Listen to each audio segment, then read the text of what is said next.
Vous recopiez une partition et vous tombez sur ceci. Horreur, vous ne savez pas comment recopier une mesure avec deux lignes rythmiques différentes. Bienvenue dans ce très court tutoriel MuseScore, vous allez découvrir comment faire plusieurs voix sur une même ligne d'instrument. Alors pour ceux qui ont reconnu, il s'agit du début du deuxième mouvement de la première symphonie de Mendelssohn.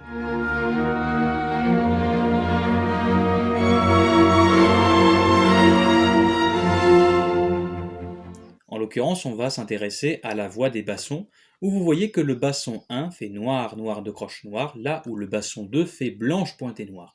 Donc je supprime ça, on va recommencer ensemble. Je commence par le basson 1, donc là, il s'agit d'un mi bécard, je redresse la queue vers le haut avec la touche X, je le rappelle, petit lien vers mes tutoriels de raccourci, le premier tutoriel MuseScore.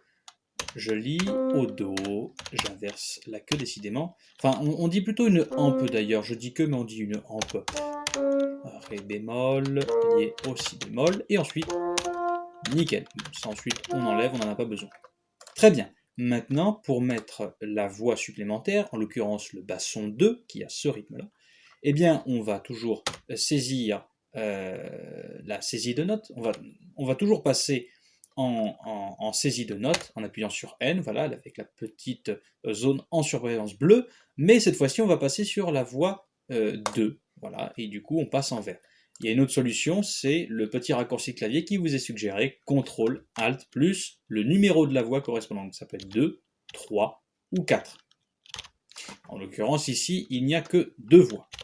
Donc j'y vais, je mets ma seconde voix. Voilà. Nickel. Ensuite, vous voyez qu'il y a la voix qui continue, en fait, avec les différents, voilà, ici les silences. Vous pouvez tout simplement supprimer cette voix à tout moment en appuyant sur Supra. On rajoute les nuances, et c'est déjà fini.